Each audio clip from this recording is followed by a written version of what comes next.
Di dunia Demon Slayer yang dipenuhi dengan keputusasaan dan penderitaan, hanya sedikit manusia yang berani berdiri melawannya. Dan di antara mereka, ada 10 nama yang kekuatannya berdiri di puncak cerita. Inilah 10 karakter terkuat di anime Demon Slayer, berdasarkan manga dan data cerita. Di nomor 10 ada Togito Muichiro. Di usia yang sangat masih muda, Muichiro sudah mencapai sesuatu yang tidak semua Hashira mampu lakukan. Muichiro mampu mengaktifkan tanda pemburu iblisnya, yang membuat refleks, kecepatan, dan kejernihan insting bertarungnya meningkat. Di medan pertempuran, ia juga membuktikan bahwa usia bukan ukuran kekuatan. Meski akhirnya gugur, namanya tetap dikenang sebagai Hashira termuda, yang berhasil menembus batas manusia.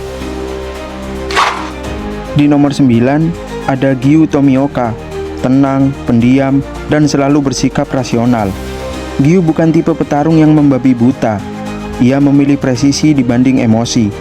Dengan teknik Dead Calm, ia mampu menetralkan pertarungan dalam sekejap. Dan di final battle, ia bertahan melawan Muzan dalam kondisi fisik yang hampir hancur. Bukan paling mencolok, tapi salah satu yang paling konsisten di medan perang. Di nomor 8 ada Akaza. Sebelum menjadi iblis, Akaza hanyalah manusia yang kehilangan segalanya. Trauma dan rasa bersalah berubah menjadi tekad, membuatnya menjadi petarung dengan insting alami paling mematikan. Teknik kompas miliknya selalu dapat membaca pergerakan lawan. Regenerasinya cepat, dan di setiap pertarungan ia terus berkembang. Akaza bukan sekedar kuat, ia adalah simbol kemampuan manusia untuk terus melampaui dirinya sendiri, meski di jalan yang salah. Di nomor 7 ada Douma. Di balik senyum datarnya, ada iblis tanpa hati dan empati. Douma tidak pernah merasakan takut, tidak pernah merasakan sedih, dan justru itulah yang membuatnya mematikan. Dengan regenerasi ekstrim dan serangan area es yang masif, Douma mampu menghadapi lawan kuat dalam waktu lama, hingga hanya bisa dijatuhkan oleh rangkaian strategi panjang dan pengorbanan besar. Di nomor 6 ada Sanemi Shinazugawa. Di balik sifat kasarnya, Sanemi menyimpan masa lalu penuh luka. Setiap pertempuran baginya bukan hanya soal menang, tapi soal melawan trauma yang terus menghantuinya. Tubuhnya memiliki toleransi racun jauh di atas manusia normal. Kecepatannya brutal, dan gaya bertarungnya agresif tanpa ampun. Sanemi adalah badai di medan perang, liar, berbahaya, tapi penuh tekad. Di urutan kelima ada Gyome Himejima. Dengan tubuh besar dan mata yang tidak lagi melihat, Gyome justru menjadi simbol kekuatan batin paling kuat dalam korps pembasmi iblis. Mengaktifkan mark dan dunia transparan, ia bertarung melawan Upper Moon 1 dengan ketenangan luar biasa. Bahkan Muzan sendiri mengakui bahwa Gyome adalah manusia terkuat di generasinya. Di nomor 4 ada Kokushibo.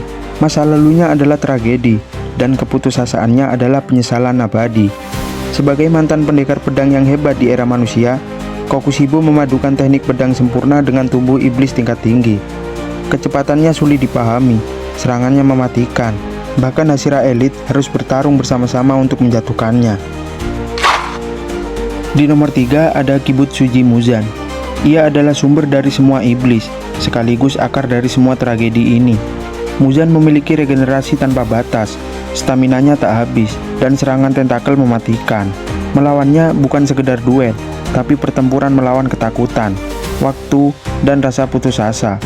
Ia hanya bisa dikalahkan oleh kerjasama seluruh pasukan, bukan satu orang. Tapi ada sih satu orang yang bisa. Yuk lanjut.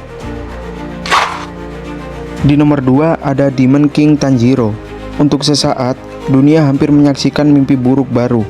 Saat tubuh Tanjiro berubah menjadi iblis, ia memiliki regenerasi dan kekuatan yang bahkan berpotensi melampaui Muzan. Jika ia tetap hidup lebih lama, Demon King Tanjiro dapat menjadi ancaman terbesar dalam sejarah. Untungnya, ia berhasil diselamatkan sebelum semuanya terlambat. Dan di urutan puncak segalanya ada Yorichi Sugikuni, manusia yang lahir dengan anugerah yang tidak pernah terulang lagi. Dengan teknik pernapasan matahari murni, insting sempurna, dan ketenangan mutlak, ia hampir membunuh Muzan seorang diri. Selama hidupnya, tak ada satupun yang mampu mengalahkannya. Yorichi bukan hanya terkuat, ia adalah standar kekuatan tertinggi dalam dunia Demon Slayer. Dan itulah daftar 10 karakter terkuat di anime Demon Slayer. sesuai data anime dan manganya. Kalau kalian punya versi ranking sendiri, jangan lupa tulis di komen.